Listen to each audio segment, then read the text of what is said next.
the stories are told. Warrior hearts beating brave and bold.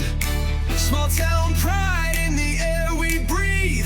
The spirit of the game will never leave. Forever and always go Warriors, we shout. With fans in the stands, there's never a doubt. Game day Saturdays where memories ignite. Under the lights we fight the good fight. Welcome to this episode of the Waldorf Gridiron Club podcast. Well, Troy, we're coming off the bye week, getting close to those last two games of the season against, we got Briar Cliff coming to town tomorrow, and then we're going to finish up with Doane, the Backpill guys. Yes, Doane. Yeah, Can't wait. The Backpill people over there from, what town are they in Doane is in Crete, Nebraska. Crete, Nebraska. Yeah, Crete is, and actually the head football coach for Crete High School is none other than Josh Luttrell. Josh Luttrell. You know that guy? Literal. I've heard of him. You've heard of him? Heard stories. Okay.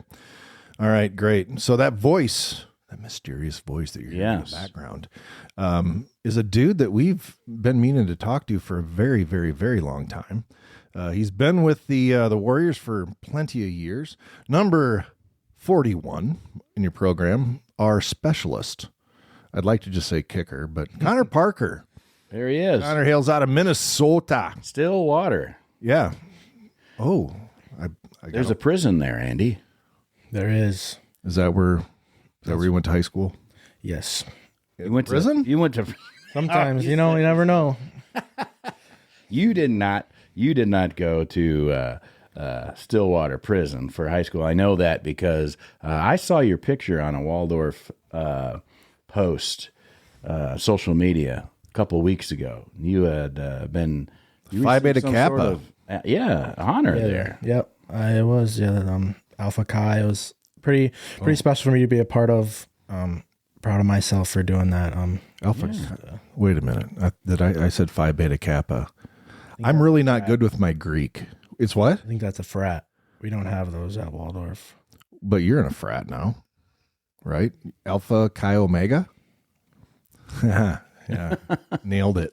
Nailed proud it. of myself. Yeah. Yeah, pretty proud of myself there, knowing my Greek letters. So tell us a little bit about that, Connor. Like, how do you even get to be a part of something so prestigious? I mean, is that it's the top 10% of juniors and seniors for the school. So each year you get selected, and then you can choose to join it if you want. It's a national honor society, so right, all throughout the country. So it's a good thing to be a part of. Well, absolutely. I mean, that's another little niche in the resume. Oh yeah. Yeah. And speaking of resumes, how much longer do you have here with us? Yeah. So I've got the rest of this semester, and then I've got one more semester. That's it. And then I'm done. And then back to Minnesota. Yep. Really? I mean, we got you here in Iowa. I mean, you should at least stay. Yeah. I mean, hasn't like an Iowa girl fallen in love with you yet? No, unfortunately not. I'm on the market though, so if you know anybody. Hey. Yeah. You heard it here first. Well, maybe probably not first. Yeah. Yeah. We could advertise that a date with Connor Parker. Yeah. We could have a raffle or some sort of like silent auction or something like that. Because aren't we auctioning off a helmet next week? Oh, that's boy, that's question, funny. That's funny that you mentioned that. Yeah, we said that, didn't we? Maybe a silent auction at the very beginning of the season. I said that we would auction off that. We got to auction it off. I mean, we put it together. Yes, we did. I have forgotten that I still have it, and so we can do that. Either the plan was, I think, to do it on the Warriors live show. But we can, I don't know. We'll have to figure that out, how to do that. Maybe at the tailgate, last game of the year at the tailgate when we're playing the Backpill brothers, and you know, Backpill, Doane Backpills. That's what the university's funded off of. Really? No, not at all. Yeah, no. Yeah, they're. That was something that we came up with a couple of years ago when we did, or maybe it was just not even a couple of years, probably last summer. Yeah, a year and a half. Yeah. Well, I guess it has been a year and a half. We will figure out a way to do that, and you're probably right. It is probably the right way to do it. Here's what we're going to do. I think on the last game, We are for every touchdown, it goes up regardless of what the silent bid is. Ooh. It goes up $7. $7. Yeah, $7. So Or if you should bid it be more than that? $100, well, no, if you bid $100 and the Warriors score 42 points, That's what I'm talking about. pay $142. That's right. Yeah. I like that. What do you kids think? Text the show. Yeah, text the show, folks. Let us know what you think about that. We'll get that helmet out there. It's commemorative of the 2025 season, and Connor, we've got we've got a couple more opportunities here, don't we? We do. We've got Briar Cliff this weekend, tomorrow at Bullstorf Field, and that is First Responder Appreciation Day. So, by the way, folks, if you are a first responder, first responders, come on in. You get in free. We want to thank you for all of the work that you do to protect our communities, wherever you happen to be. And so we're looking forward to that. And the following week, Doan, when we'll auction off that helmet, that will be our senior day. And sounds like we're going to be recognizing you. Yes, you will. Yep. I'm a senior. I've been here for 4 years, so it's been kind of a journey. I'll have my parents there with me. So it's kind of, the end of my athletic career. I've played sports all my life, and this is kind of the culmination of it all before I head out. You're well diversified in your athletic prowess. I mean, obviously we know you as first kicker, as you were the guy that kicked, and then we had Brigette last year that was our punter, and then this year you are the specialist. Yes. Yeah, you and G now because he's back. Yep, absolutely. So, but you play you're into hockey and soccer, and you're a golfer and all that stuff. So I would say that your athletic career is not necessarily over, is it? Oh, well, they've got men's league stuff and all that type of stuff. But as far as, the high level, collegiate type stuff, this is probably the end. I used up all my eligibility as a true freshman, unfortunately, but what can you do? Well, yeah. And that was, you really didn't have a whole lot of choice. It was kind of like, hey, Slater Gifford, our kicker, had graduated, and we brought you in from Stillwater, and you had to be the guy. Yeah. Whether you wanted to or not, you're the guy. Right. Yeah. So, yeah, you came in 22, 23. That was your first year. Like you said, you've been here 4 years. You played 9 games that first season as a freshman. Let's see, on field goal, you were 50% on field goals the first year as a freshman, but you had 94% on extra points. So that's good. And you had a lot that first year, 22, 23. Of course, we were still back in the old conference. Games were a little bit easier then. And so you had 35 points in that first season, 39 as a sophomore, increased your field goal percentage to 60%, and then 97% on your extra points. And then the last 2 years, it's been a little bit of a struggle, hasn't it? It's not your fault if you can't get to the can't get the extra points. Yeah. It's hard to get those points when we're not making touchdowns. You've had your field goal attempts last year. It wasn't quite what you wanted it to be this year. You're a little bit better, but what's the difference between this year and last year, and then the years prior to that?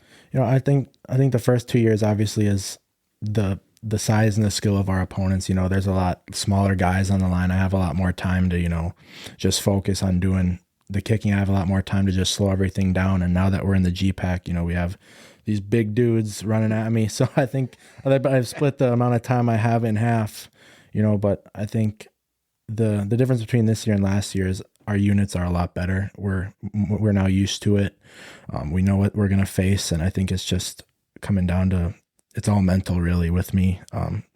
So I think it's just, just like swinging a golf club out there, just let it swing. It's all in the hips, as they say. All in the hips. I have to say, out at DAC West, you had, remember that? Yes. And that I was an watching, iconic moment. Oh, it was. And look, we missed some tackles on our kickoff return a lot in that particular return. And it was I watched you, and you were like, "Listen, I'm gonna, I'm the last dude." Yeah, but now, fortunately, I think we had somebody come in. Yeah, someone got him and help you out there. But with the helmet on and body language alone, I could see you go, "Oh no, here we go." Right? Yeah, I see him. I can see it happening probably before anybody else because I've got a straight line. I just see him start running towards you, and I'm like, well, there's only so much I can do here. I just got to make him go one direction and hope someone catches up. Yeah. And obviously that was in the middle of the field, so I can't use the sideline or push him anywhere. So it's kind of just make him go, start moving around, and hope someone else is there. Yeah. So I ended up getting tackled on that play anyway. So I don't think I would have got to him, but Well, you've had some moments this season where they got to you quick, particularly when you started covering the punt position as a specialist, and from the kickoff and the field goals different. Point after, they're still coming for you and all of that. But kickoff, obviously you're pretty free and clear. Yeah. But boy, when you started doing the punting, how was that transition for you? Because that pressure is quite a bit different. Yeah, it was really different. I'd only punted in practice, and as a 2, I'm kind of just, there to just get the ball off and make sure that, we're getting the reps in for the guys. But when I had to go in the first game, I was like, holy crap, they do actually come at you.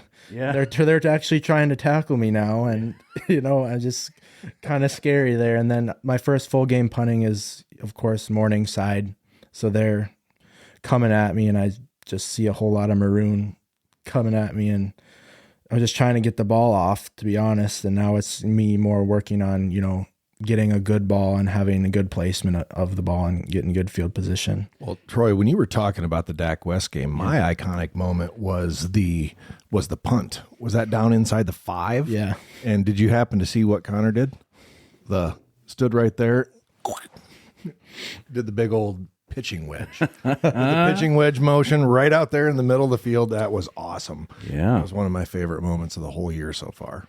Well, it's been an interesting year. I mean, we've talked to a lot of players throughout the season, and then obviously coaches prior to and intermittently, and then of course talk to coach every Wednesday night. And this past Wednesday, we had the opportunity, to talk with Coach Donadio and Coach Clary as the coordinators. This season, numbers wise, as far as our results, it's the same as last season, but we still have 2 games left. And but the overall opinion about everything has been that it's not the same as last season. Yeah. The offense, we're more comfortable with the offense. We got a new coordinator. We got some new things going on. People are still fired up. We're playing, all 4 quarters, doing what we're supposed to do. Nobody's given up. The team seems to be pretty, excited with each other and still keeping it together and all of that, which is, in your experience, you've been here, you're a senior, 4 years. The first 2 years were in the old conference, and like you said, smaller players, different situation. And then, your sophomore year, we played everybody twice. Yeah. Yeah, we played everybody twice, and we kind of got our first taste of what a big team is like when we played Ferris State. Mm-hmm. We drove all the way out there, and that was kind of a foreshadowing of what's to come in the GPAC, of the size of players and the depth of the rosters. But yeah, like you said, I think that we are taking steps forward this year compared to last year. I think as a specialist, I spend a lot of time on the sideline watching. And I do see a lot of improvement, and there's a lot of, spirit still. And even though we're this far into the season, I see a lot of guys, they're still, smiling. They're happy to be there. They want to be there, and they want to get better. When do you move to, kick into the net? Like you're doing that throughout the game, but are there particular times in the situation with the offense or whatever it is that you see? Like when do you do that, and what are you trying? Yeah. I'm obviously trying to get warmed up and ready to go, but what's happening in your mind as, like you said, it's all in between your ears. It's a mental game for you, like is it just like golf? So tell us a little bit about when you start warming up. So I generally, once we cross the 50, now that I punt too, so now I kind of got to pay attention to both sides of the field where we're at. So once we cross the 50, I start to think about field goal, and I just head over the net, and I try to just focus on the contact on the ball and just making sure I've got my steps right and I'm consistent with where I'm hitting the ball. Because I think that's the most important part for me, is just getting that contact. Because if I've got a strong enough leg where if I get good contact, it's gone. So what would you say? I mean, so what's your longest field goal? Well, longest field goal in a game, I believe, is 45 yards. That's good. The longest I've ever hit just by myself, I've hit a 60-yard field goal with a little bit of wind. Okay. But generally in warm-ups, I move back to 50, 52, 53 yards. Okay. Yeah. And is that what you're seeing across the G-Pack as far as kickers go? Because obviously you're paying attention to the PKs, particularly the kickers. Yeah, I think we're all pretty similar. Obviously, there's going to be a little bit less, a little bit more, but I think I'm in the same range as everybody else. Mm-hmm. Well, Dak West, I was watching those guys warm up, and they had three place kickers out practicing field goals, and the dudes were struggling. I think they missed one or two PATs against Waldorf up there in Mitchell, home of the Corn Palace, and. I was watching those dudes, and I'm like, well, we definitely have that part of the game. You talk about Ferris State, and they were coming in as comparing them to the GPAC, they were coming in as defending national champions. They won the national championship that year, and as a matter of fact, they are ranked number 1 in Division II NCAA football. Again, Northwest Missouri State's ranked number 11. They're 7-1, 7 or 8-1, something like that. Go Bearcats. My second love, just for the record, Warriors, then Bearcats. So so some of the things like that I've always noticed is that I get to hang around with UNG on the sideline quite a bit. Right. I don't have a huge role during practice, but I do get to hang around with Connor and Gerardo quite a bit, and we have a lot of fun conversations. I think. Well, we do, yeah. Yeah. So music is always a big thing. Yeah, we do. We do talk a lot about music. Us specialists get the privilege of controlling the speakers during practice.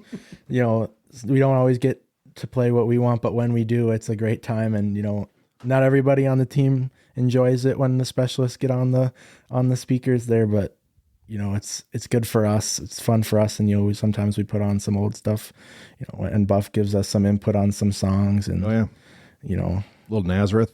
Oh yeah. One day. Yeah. And what's your mix? We play everything. We play rock. We play, a little pop, a little Spanish music for G. He loves putting that on. Everybody dances to that. Yeah, absolutely. Little throwbacks. So if you had to choose, if you were making a playlist, what are you coming up with? I'd probably put a lot of country, but we try to play country at practice. People don't really rock with it. They don't want the Western Wednesday that we try to make, but we still try to put it in there sometimes, but it gets shut down pretty fast. But I put on a lot of country.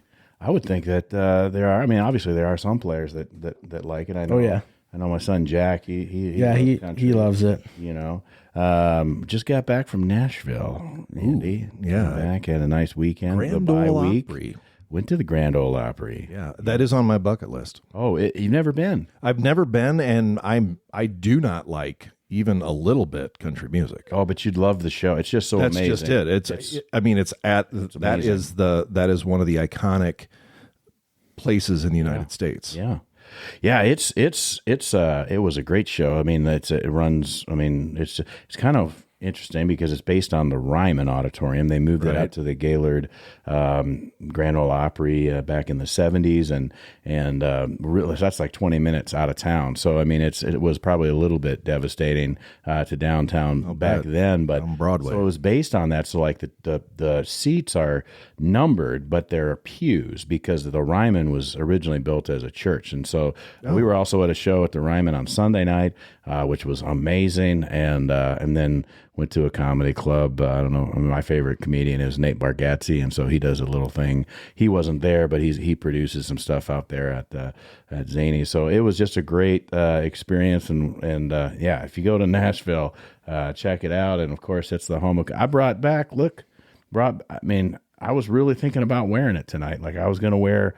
I bought a black Western shirt with the white. All the decorations on it and everything. Tassels, like the little... No tassels. I'm not that kind of a country singer, but I will be singing in January, the weekend before our our Bolsey Awards in January, which I think is the third weekend of January.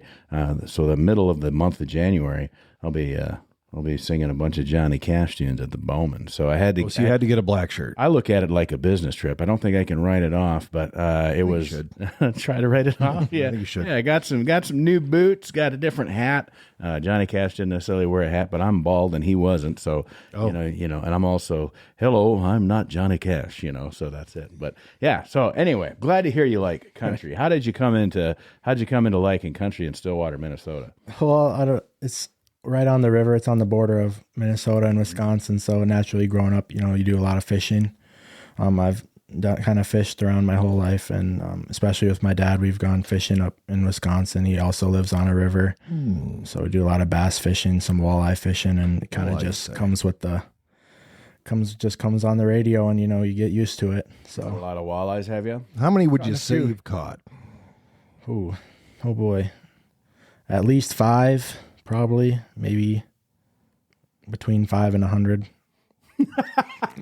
Well, that's between 4 and 100 more than me. I'll say that. How about that? You know, I probably caught a dozen this summer. Not even trying. Well, sometimes trying, but yeah, we caught a lot of walleye this summer. They were biting. Yeah. Yeah. You know, you just got to. And I was, so I got to be honest. I was really looking forward to last weekend, our bye week of brought my fishing boat home and I'm going fishing, but like there's so much stuff to do because my wife and I looked at our calendar and we have not had a weekend free since the weekend before our granddaughter was born in May. So it's been, because of football season and, you know, life and everything else, it's just been super busy. Some of those weekends though, you were down there and you went to.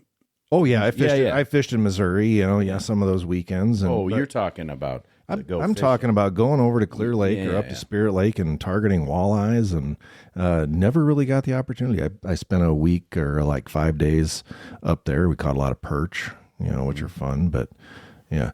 So Stillwater, Minnesota, you ever heard of a shop called Tats by Zap? Yeah, I have. That's where I got my tattoo. Really? Yeah. So that's my only connection. Oh, you got a tattoo. I do have a tattoo. Can you show it on the YouTuber? It's on my shoulder. Oh, it's on your shoulder. Yeah, it's on my shoulder. It's an ichthus, if you're familiar. Yeah. Ichthus is the Jesus fish, Jesus Christ, God's Son, Savior.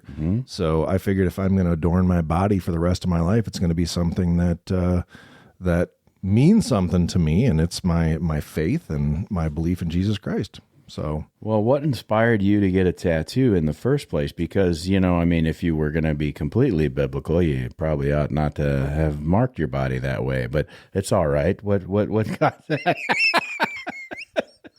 Completely biblical. I don't want to get all Concordia on you there, but yeah. No, it was one of those. It was actually my mom. It was a weekend that my mom had a pretty serious surgery. Okay. Up there, and there was just something in me that always wanted a tattoo, and I'm not a big, like, you know, hey, look, I got Winnie the Pooh here, and I've got you know, Yosemite Sam. Yeah. That's a whole nother story, but I wanted to get a tattoo. I've always wanted a tattoo, but I don't want to put something on my body for the rest of my life that doesn't have significant meaning. Yeah. And, you know, I still have one. A buddy of mine down in Johnston, he's in Waukee, owns Warrior Tattoo Studio. He's a Army veteran, retired major in the United States Army. He served, and I'm super proud of just even knowing the man. Yeah, he had some tough times in Afghanistan. John Hintz. Yeah, I know. Yeah, so I couldn't remember that. Yeah, I know who you're talking about. Major John Hintz, and again, I love John to death, but John's a tattoo artist, and I showed him just a mock-up because I would like to do a tattoo to signify the women in my life. And I kind of showed him one, but now, I mean, like, do I leave out Ruthie and Gabriel, you know, my grandkids? Yeah. And so I just don't want to end up with this whole big thing. And, you know, my kids both have a lot of tattoos, and well, that's a good. I mean, my wife has one. You picked the right one. My wife has one on her lower arm. It's a tattoo of a bee. All the women in our family got tattoos of bee on their arm because we're the beehive, Buffington. Okay. Oh, okay. Yeah, I like the alliteration. Sounds good. You got any tattoos over there? I don't have any tattoos yet. Staying pure. Yeah, I just don't know what I would get. that I'd want on, Minnesota Wild right on your chest. Well, yeah, or just get a jersey tattooed, name on the back and everything. Are you? I never quite understood. When people get a tattoo in memoriam. I mean, I understand why they would want to, but I don't understand why they put it on their back. So it's like, it's like you got a tattoo on your rear, like your left shoulder. You can't see it. No. And there's like, this is to remind me of my mother or my brother or my friend or whatever. And it's like, how does that? I get that. I get that. I really get that. I'm really, if I do another tattoo, I have my father's signature that says love dad. That's great. And I would like to, and I also have one, my folks did a lot of handwritten notes. And so I have signatures of my father saying love dad, and I have one of my mom saying love mom. So I'm thinking about having that put over my heart. Yeah. Something that, as it stretches, as I age, I ain't got a bicep no more. So. Yeah. I still got biceps, just not attached. Oh yeah. Thanks for the update on that, by the way. You actually did tear it when you came in. Oh yeah. I separated the bicep tendon right from the bone. I actually showed Connor a really cool human trick. So it's still like all the soft tissue, and I can flex it a little bit, and it wrinkles up all the skin. Oh. It's kind of cool looking, right? Yeah, it was cool. I thought Jordo was going to throw up when you showed him. Oh, come on. He's tougher. How can he throw up? The guy eats tongue tacos. I mean, how is that even? You know what I mean? Yeah, lingua tacos. Yeah, exactly. For sure. Speaking of food, Connor, what's being from Minnesota, I assume you eat tater tot hot dish. And, I do. And lutefisk. I don't know much about the lutefisk, but I will tear up some tater tot hot dish. So is that like a family staple? I haven't had it in a long time. We used to make it when I was in daycare, but we kind of make like these potato things. It's like a potato casserole, and that's what my family eats. It's called like chantilly potatoes, and that's what. Is it like a shepherd's pie? No. Okay. I can't really describe it, but it's pretty good. That sounds fancy. Yeah, chantilly. If you add that to anything, I mean, whether it's lace or potatoes, you're going to come Big out Bopper with would say Bopper lace. Song. Yeah. Yeah. God rest his soul. Yeah. Well, and then so if you're a Stillwater guy, you probably, I'll say, Stillwater's a beautiful town. Yep. Obviously very hilly there along the river. And I've always appreciated, and this is going to kind of seem out of left field, but as a veteran, I've always appreciated how Minnesota and Wisconsin, by the way, does their VFWs and their legions.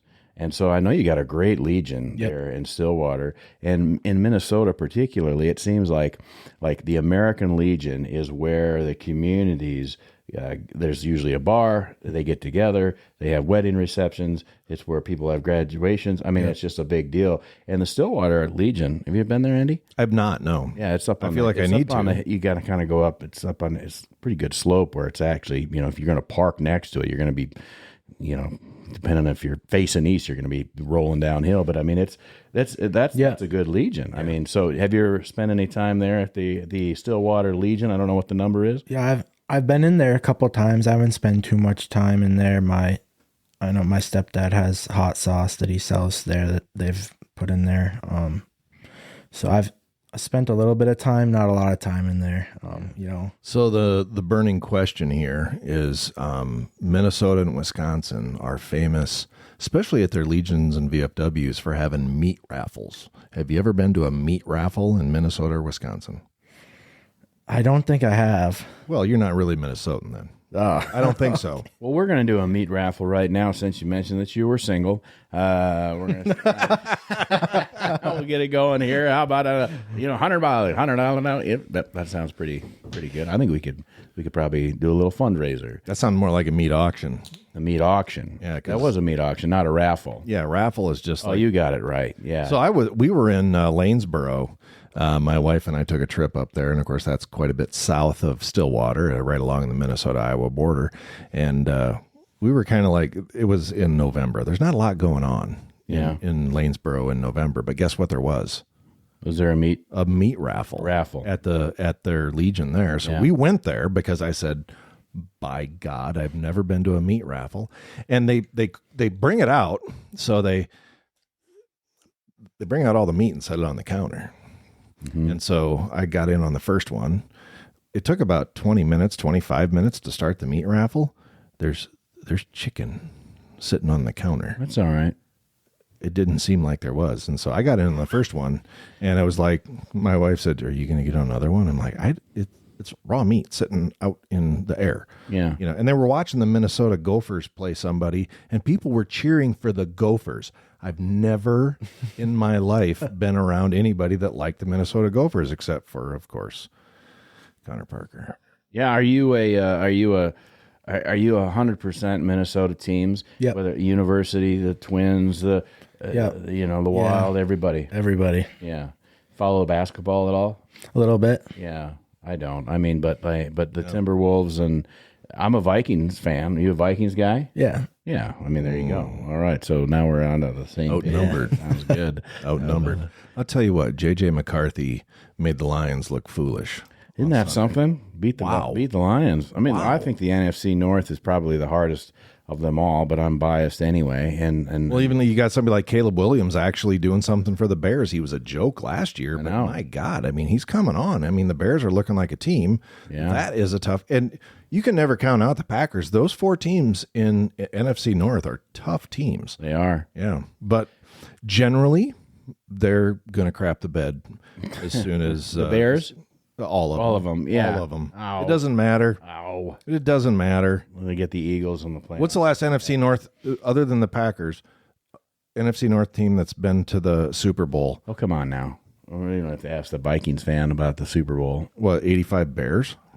85 Well, Bears. that's true. They live on that, don't they? Yeah, but the thing is, other than the Packers, they it's won. the 85 Bears. Yeah. Yeah, that's...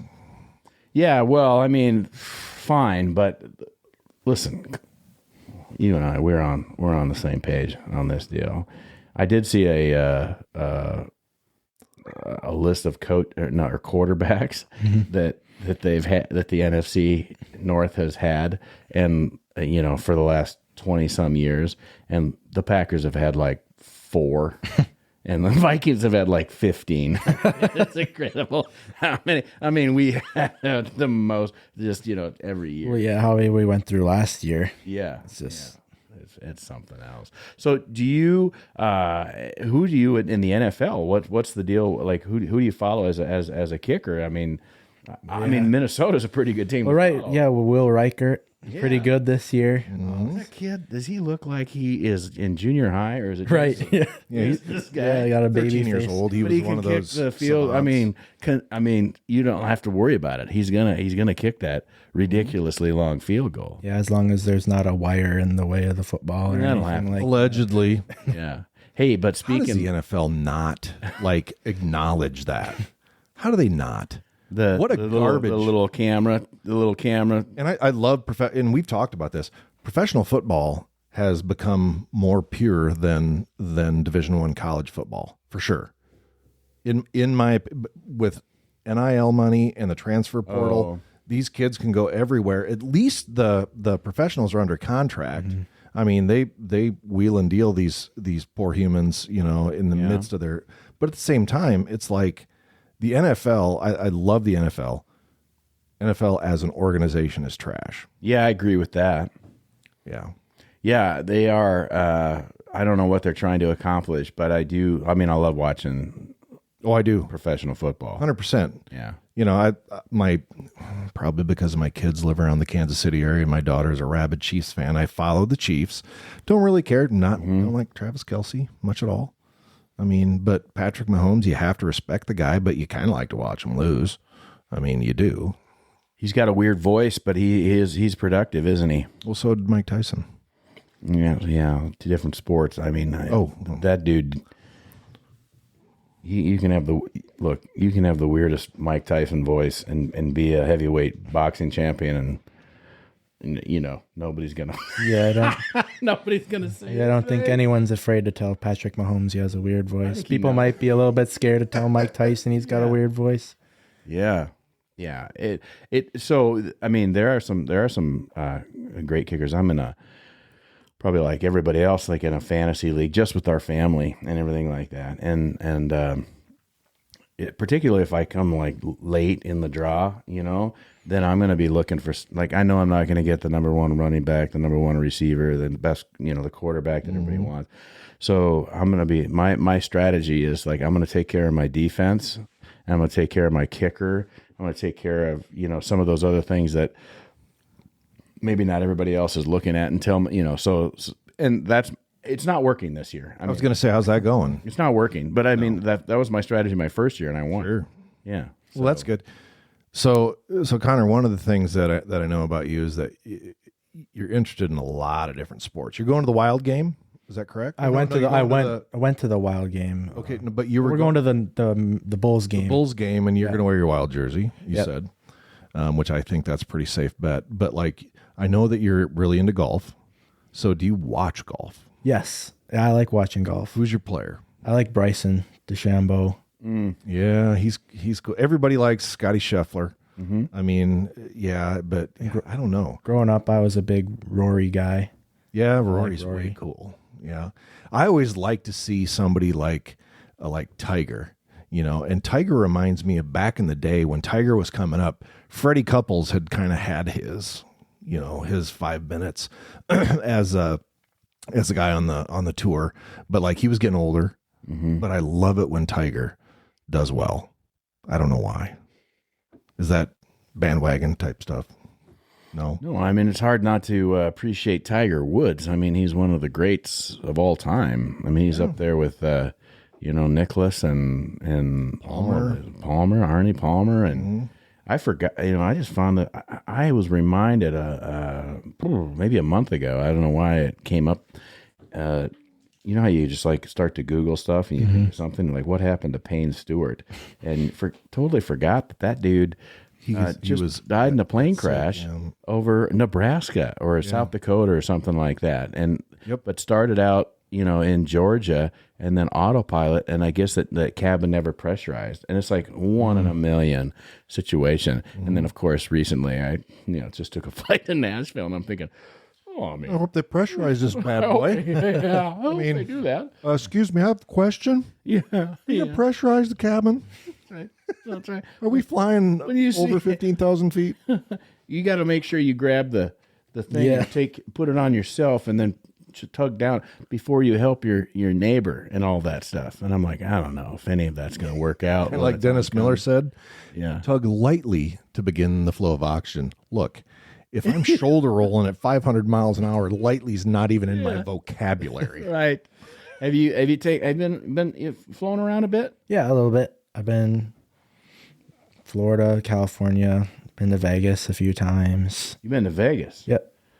Like with the boys or the family? Family. Oh, yeah. Yeah, I played. Get crazy. Yeah, I played. When I was playing soccer, I got to some high level stuff. So we had tournaments out in Las Vegas, and we'd play out there. And I'm interested in this because you came to Waldorf not as a soccer player. You were recruited as a football player, but predominantly you were a soccer player. Yeah. So I played growing up. I played hockey, soccer, lacrosse, and I kind of chose soccer as my main sport. When you're at that age where you kind of got to make a decision on what sport you want to go all in on. Right.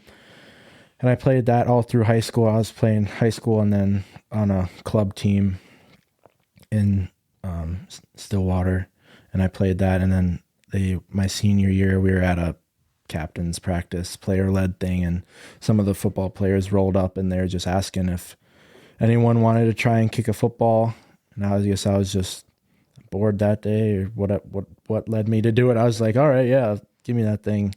And so I started kicking it, and they said, yep, you come to our practice tomorrow. And then the rest is history. I'd only played 10 games of football before I came here, so I didn't really know what's going on. Some stuff that we talk about practice, I still don't really know what's going on, but I know what deep left means. Yeah. So yes, you do. So yeah. Well, that's interesting because I wonder, do you think soccer players, I mean, there is obviously a skill to to kicking the ball. And how that obviously correlates pretty well with the field goal and the kickoff. Yeah, it is. It is similar, but it is different. They're different. Obviously, they're different shapes, but I think the core flexibility of your hips and the way your legs move and the way that you're able to move through that movement of kicking a ball really helps. So once you've got that down, I think it's just figuring out what your technique is going to be and just driving through the ball and getting the height. That was the biggest thing for me, was trying to get the height on the ball, especially when you've got bigger guys on the line and stuff like that. You have so back in the day, whenever that is, kickers would wear, I don't know, Andy, if you remember this, they would have a special shoe that had wore it. You wore it? Wore it, spot belt. A blunt, like square toe, and they would kick it dead on. But I think that the most effective way, and the soccer way to kick, is from the inside, the insole, the inside of your foot. So you talk about technique. Are you inside of your foot, or is it dead on? It's the inside of my foot. There's kind of a bump on your foot. You can feel it. It's the hardest. It's the hardest bone in your foot. Okay. And so that's where I try to hit the core of the ball, makes it go straight, and I get the height and the power. That's where that all comes from. So yeah. So football was way off on that. I mean, like, they call it football. They only kick for the extra points, the field goal, and the kickoff. So the soccer players, they say that they're the real football because they actually use their feet. Yeah, they spell it wrong, but that is interesting because that soccer technique is way more effective, right? And that is than what we were doing back in the 80s and 90s. I kicked in high school. Yeah. I mean, from the time I was on varsity, the time that I was a sophomore through my senior year, there was somebody handed me a record book a few years ago of longest kickoff average with more than 3 kicks in a single game and then season, and my name was right up there. There you go. Which I had no idea. I mean, I could be Forest City Indian Hall of Fame. I'm just waiting for the call. I figure I'm probably going to be after Larry. Text the show, folks. Yeah, exactly. Let's have some pressure on, Gary Ludwig, our athletic Hall of Fame, or whoever is on that committee. We only have 2 classes. I don't think they're looking at, hey, wonder who the kicker was in 1987. You never know. Yeah, I doubt that. No, maybe Larry will bring it up. Larry actually told me, because my senior year, and you might be familiar with this school, but he was interviewing for the head job at Winona State. Okay. Didn't get it for whatever reason, doesn't matter, but he said, if I get the job, you're going to come up and be my kicker. No kidding. Yeah. So, well, you see it though. I mean, that feather in my cap. There was when my oldest boy Tate was playing, we went over and they had this kid from Spirit Lake, and Spirit Lake's a pretty strong program. They had this dude who was, that was a legit kicker. Like, I don't know if he did anything else. I mean, he was a true PK on a high school team in 2A football, which is fairly unusual, but there was a reason for it. Like, he could lay out that 50-yard field goal, and he was just on point with the kickoffs, and just tremendous. He did go on to play. Now I'm not sure. He went to, I think he played for Mankato, which is D2, but are they? I mean, they could be D1 if they wanted to be. They're a pretty successful program. So, and if you came to the program, from a soccer background, with just not a ton of football experience, I mean, how did you just, I guess, practice the hell out of it, huh? Yeah, they just give me a bag of balls and send me out to my high school has 3 practice fields, so they just send me out to the field, and I'd spend the whole time out there. I was playing football and soccer. There's the same season in Minnesota, so I'd go from soccer practice, then I'd go to the football, and then I'd just kick, I don't know how many balls a day, but a bunch. Just figure up one way or the other. Like they say, if you play baseball, you shouldn't be practicing your baseball swing if you're trying to be a golfer at the same time. Right. Yeah, I think they kind of just helped each other. It's because it's so similar in the motion. obviously soccer you're running, and football is like you're just planting, so it's just kind of a little bit sore in the hips after a while, but it's pretty similar. They just same. We had this foreign exchange student when I was, I don't know, it must have been a sophomore or something like that. Paul Van Auken was his host family, so he's 2 years older than me, and I can't remember his name. I feel terrible about it. He was from Spain, and he was definitely a soccer player. Mm-hmm. He was not what I would say. I would say that as far as like the shapes of soccer players go, it definitely was not a midfielder where they run 3 miles a game. Mm-hmm. This guy was probably more on the goalie aspect of it, so maybe not quite as what I would consider fit.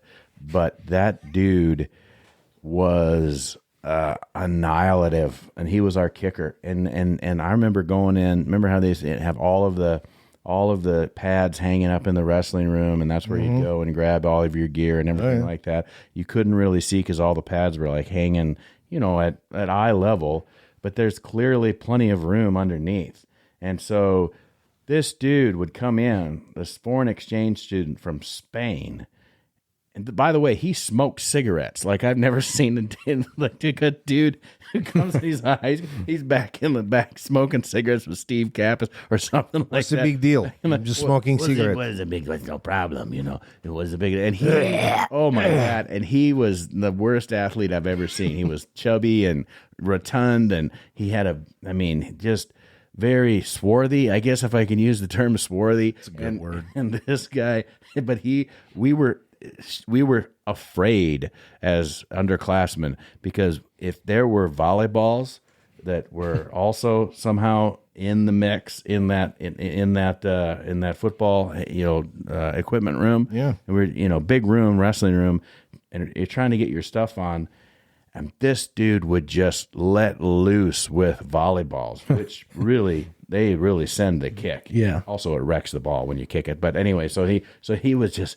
And it was like a bullet. And he would like annihilate all of the freshmen and the sophomores and just pick us off. It was like the worst game of kickball / I don't know, dodgeball that I've ever experienced in my life.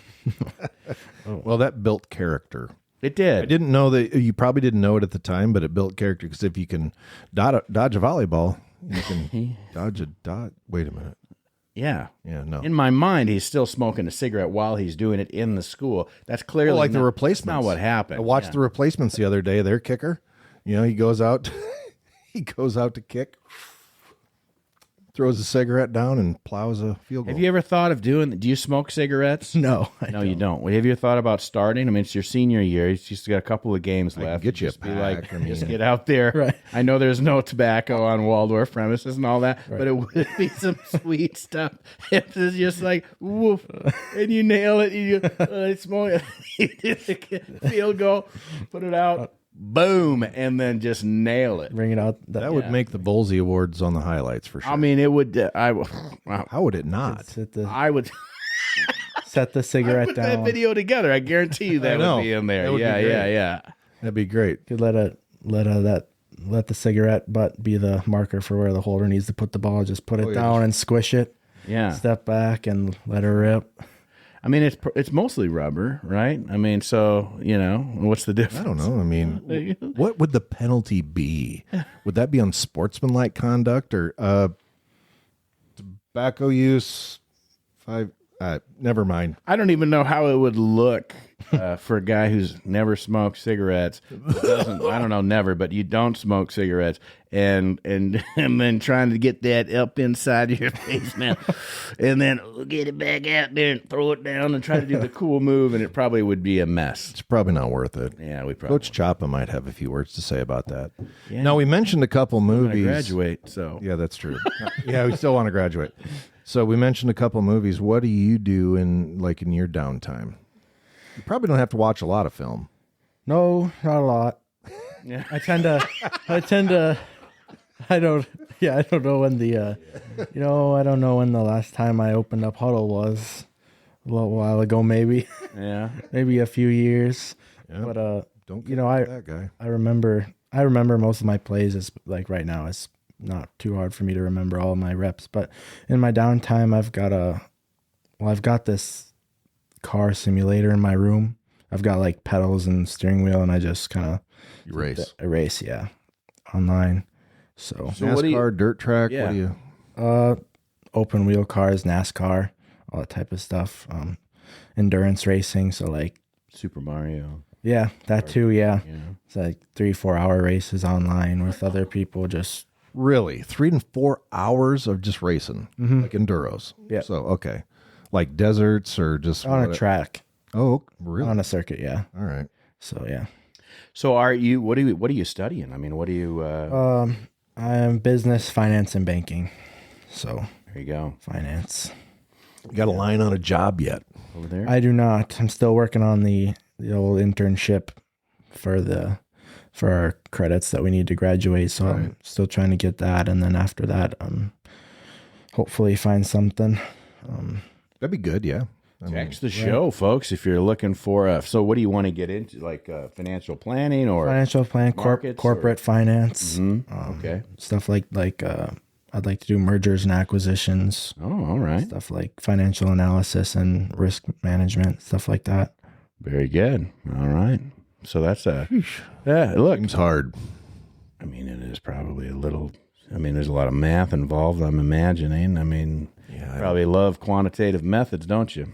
Yeah, I love Excel, love Microsoft Office. It's great. Yeah. It's a great time. Bill Gates is happy to hear that. So I got to know between, from Stillwater, you're right across the river from Hudson. Is there a little bit of a rivalry between Stillwater and Hudson? Yeah, we would do this thing for soccer where we'd play some Wisconsin teams in like a little round robin tournament. We'd play Hudson, and all those guys, we all play in the club together. So we all know the Hudson guys know us, and then we'd get a little bit of a brawl. But they never play for football, which I don't know why they wouldn't just scrimmage or do like a preseason type thing. But for soccer, it would definitely get a little bit chippy, especially when it's guys that you know, and the schools are pretty similar in size, and everyone kind of knows each other. Well, if you go a little bit further east and then south, you're going to run into the town of River Falls, Wisconsin. I lived there for a couple of years. Ever been to River Falls? Yeah, I've been through there. I know a lot of people that go to the university there. Played hockey in their state, in their little arena. I haven't spent too much time there. I've gone there for dinner and whatnot, but it's a fun time. Yeah. How about if you keep going east and then just a little bit north, you're going to run into Somerset. And, of course, that's the home of Ozfest, or at least it used to be. They're still doing an Apple River, too. That's in that neck of the woods. How about that? Yep. So I've been there. We call it Scummerset, where I'm from. Yeah. And then the Apple River, my dad used to live on a house on the Apple River over in Amory, Wisconsin, which is just kind of, you keep going east there on the highway. But yeah, I've been around that area, and I know some people, and that whole area. Apple River used to be a huge thing, I think, in the 80s. Like people would go tubing down and drink their weight in alcohol. Yeah. And because you're floating, so it's 1/6. I think there was a lot of nudity and Yeah. debauchery Yeah. that went on in the Apple River. Never been, feel like I missed out. Yeah, I went there with we did not know this, did not understand that was the situation in the mid 80s. I went there with our church youth group. I will tell you, everything that you said is accurate. Yep. And this is the best. Yeah, I've heard The best youth group trip I've ever I've heard taken. the Apple River is like really dirty, though. That's what I've been told. It's filthy. It's gross. Well, there's probably a lot of urine and alcohol, but maybe they would counteract each other. I don't want to ruin the Apple River Chamber of Commerce or whatever they've got going on over there. I know it's actually a lot cleaner than it used to be, because during the 80s, people would just throw their beer cans at targets along the bank, and so it would just be rife with beer cans and mess and all that. I think they've cleaned that up quite a bit. But as far as the quality of the water, I can't speak to that. And again, it is Wisconsin, so I'd say any body of water is going to involve a fair amount of urine just based on the amount of drinking that goes on in the Badger state. Just the state of Wisconsin in and of itself. Yeah. Yeah. And I say that with love and appreciation. Oh, absolutely. Wisconsin, I tell you what, there's a reason they call it Big Whiskey. And love Wisconsin. I love the fact that you can be out in the middle of nowhere and you always run into a place called like Bob's Halfway. We've talked about that, and it's always halfway between two towns. Yeah. And they're going to have their old style sign. Yeah. And there's going to be 4 locals in there. Yeah. And they're going to talk to you. What do they do for a living? It's just they're always there. Oh, they're just there. Yeah. They're just there. That's their job. Yeah. Yeah, they get paid $7.85 an hour to sit there. And so, where are you from, men? Yeah. Yeah. It's the best. You don't really have a Minnesotan accent. No, you don't. Oh, I don't. I'm sure I've heard that it comes out, when I say like Minnesota or boat. The long O. The long O. The man with the long vowels. Then there's some people in my family that have it, but it's more of an up north thing. And I don't know, maybe I had more of it when I came here. A little bit of a long O, but you out a little maybe a little bit. Yeah. Do you stay here for the summers? I have not. I did not. I go home. I work. I had to make. What do you do back home for work? I worked at a hotel as a valet driver. Nice. Yeah, so it's a pretty fun gig. Best Sweet car rides? you've ever driven. Come on. I drove a McLaren this summer. And drive Ferraris and Bentley. You ever take them for a little longer drive than you ought to? Yeah, so there's this guy that comes. He's a lawyer, and every time he's got a rotation of Mercedes, and he'll bring one, and he always gives us like these weird tasks. He's like, in my trunk, there's a suitcase, and under that suitcase, there's a jacket, and under that, there's a box of cigars. I need you to grab 2 and bring them up to my room. Or he'll say, can you go give this a car wash? And we don't have any tools to wash cars at the hotel, so we got to drive maybe like a mile up the road to the car wash, and this dude's Mercedes. And so we'll be gone for like 20 minutes washing this car.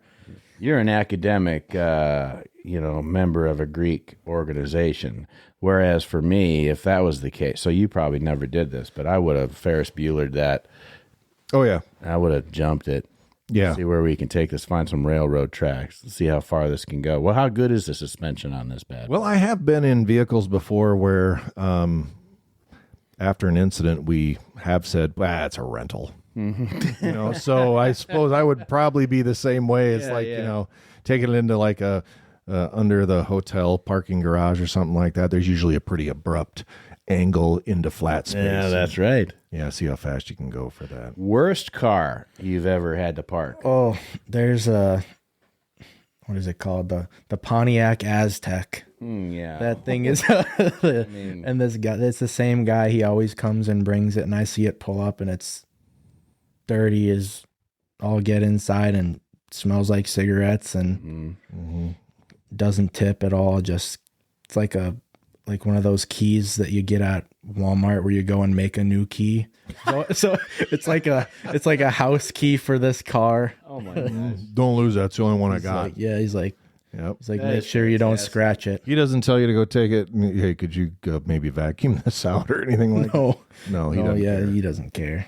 Pontiac But Aztec. I don't understand because it's a 3-star hotel, so it's not like it's like $400 a night, and this dude rolls up in this Pontiac Aztec, and I'm like, you looking for the Best Western or the Super 8 here, or what are you looking for? Exactly. Yeah, I mean, they don't usually, the Super 8, it's been a long time since I've stayed in a Super 8. Nothing against Super 8. We got, used to have one. Do we still have one in town? It's not like a Marriott. Something else. No, Ramada was what we went after that one time. With Ramada, we got a little bit of an issue. We were tough on the Ramadas.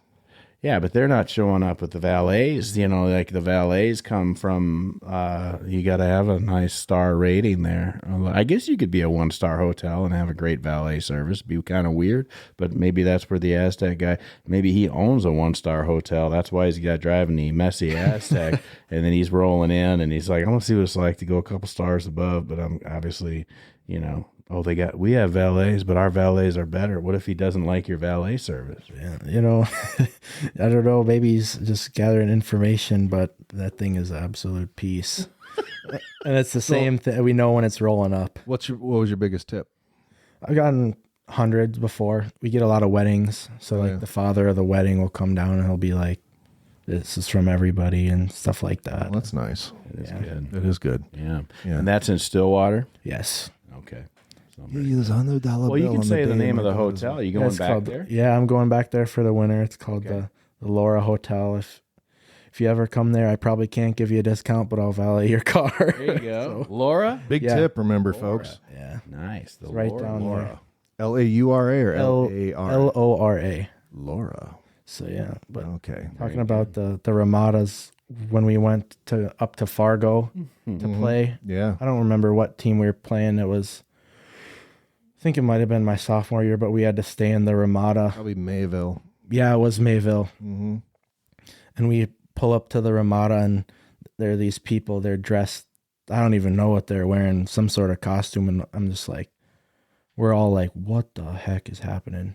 And we roll into this hotel, and there was an anime convention in the same hotel that the team was staying in. And we're like, go shop. It's just like, what is going on in this place? You got grown men walking around in these costumes, and the place smells weird, and it's just terrible. And then we get in the rooms. Half the rooms that the team had weren't made. There was like, we kind of used it a bit. Yeah, there was hair on the For sheets. like 4 hours. Yeah, that was 22, 23. I think that was 20. I think that was 23. 23. Yeah, I was there. I was actually at that convention. I was dressed as no, I'm just kidding. Yeah, there was someone had a bullet in their room. Yeah. There was like a 22 bullet. And I just remember that it was the specialists all in the room, me, Isaac, Brigitte, and Gerardo, and Isaac wouldn't get on the bed. He slept in the bathtub with towels. That was the only one that was, I was so tired. I was like, screw it. I don't care what disease I get. I'm getting under the covers and going to bed. He's like, no.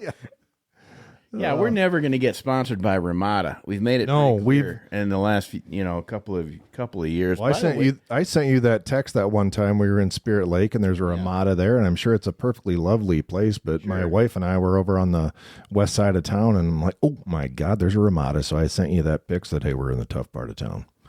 By the way, speaking of this podcast that we've been doing now for 3 years or longer, I guess we got season 4. This is 133. This is our 133rd episode. Holy smokes! That we've been doing this. We have We have 8,268 downloads as we record this, which is amazing. That we've many people that continue to listen to us, and we just really appreciate it. It's pretty awesome, and like we used to say, or we used to, where these are all coming from. Still mostly from the United States, as you might expect. Forest City is still our leading audience. That's good. But it is pretty wide and varied. Minneapolis comes in close second, and then Janesville, Wisconsin. I can't figure that out, and on and on and on. So to all of our listeners out there, we really appreciate it. It's actually been great, and we're going to keep doing this. It's fun to be now online with the video, and I hope you enjoy that as well. Yeah, absolutely. So, Connor, tell us a little bit about your family back up in the Stillwater area. Yeah, so I'm an only child. I don't have any siblings, just me. You got my auntie. Yeah, my mom and my dad and my stepdad. We're all just kind of us, Yeah. And then I've got my grandparents live 5 houses down from me. Good. I know my grandpa listens to the podcast, so he's really going to tune in. Shout out here. Well, what's up? What's your grandpa's name? Tom Linhoff, and he's also a first responder. So he is. Right. So is he coming to the game on Saturday? I don't think he'll be there on Saturday, but he's coming on the senior dome night game. one. Yes. Well, he's it's not free. It's backpill is night. he in Stillwater? Yes. Do we have any downloads from Stillwater? No, He's our 12th largest audience. Stillwater, Minnesota. That's all you. Fantastic. Man. That's all you. So, have you listened to any other episodes? Yeah, I've listened to a couple in the car. I know we were listening to one. Well, I don't remember when, but I've I don't remember which ones they are. Was it a player or were we making fun of another team? I think you were making fun of another team. Those were so much fun. That was a great. We'll probably go back to that. We probably could, but I don't know if that. I mean, let's start winning some games first. We're gonna win this game this weekend, and then you're gonna find out how we'll bring it. Can't figure out why Saskatchewan is still like our 14th largest audience. But hey, thanks for listening, Saskatoon. How's it going? Yeah. How about Have a good day, Saskatoon. All right. Do they say A in Saskatoon? I bet everybody does. Yeah. Go out in your boat. Yeah. Talk about long O's. Oh, absolutely. The Canadians are famous for the long O. All right. We're getting close to the end here. One of the things we always like to do, Connor, you've probably heard it if you've heard any of our other podcasts, is we like to give our guests that last word. You can talk to your family. You can talk to the fans. You can talk to your friends. You can give big shout outs, anything like that. But we always want to give you the opportunity again for the last word. So with no further ado, the microphone is yours, sir. Well, I guess since this week is First Responder Week, I'll just give a shout out to my grandpa, my uncles, all first responders, and then my closest friends here. One of them is a state patrolman down in Iowa, fellow Waldorf warrior Bennett Eaton, and then also cadet in the works, Mr. Isaac Burgett. Yeah. So yes, he is. So thanks to those guys. Appreciate you. What discipline does your family? What are they first responders in? Are they medics, firefighters? Firefighter. My grandpa's a firefighter, state fire marshal. Wow, so that's awesome. Yeah. Well, thank you to your family and your grandfather for what they do to protect their community, because I very well know I get to have a pretty intimate relationship with a lot of our first responders in the area, and they are truly. Folks, you don't know what these people go through on a daily basis. I just hope they take care of themselves. That's always my hope for our first responder community. So love them. If you're a first responder, and I believe I saw that if you are active military or a veteran, come on in and you're going to get in free on Saturday. So we want to just do even a little bit to honor you, but come on down. It's going to be nice and warm. It's going to be almost 40 degrees. There may be a little bit of wind and rain. Yeah. But you know what? It's football. It's Iowa. You got to get here. About dang time. I know. I mean, geez, this weather's been sultry. Yeah. Yeah, so here we are. Well, that's going to do it for this episode of the Waldorf Gridiron Club podcast. Want to thank Connor Parker for taking some time out of his busy schedule to come on down here and visit with us. Want to thank you guys. I guess I'm going to cough. Want to thank you guys for taking the time out of your day to listen to us here on the Waldorf Gridiron Club podcast. And for Troy Thompson, this is Andy Buffington, and forever and always, go Warriors.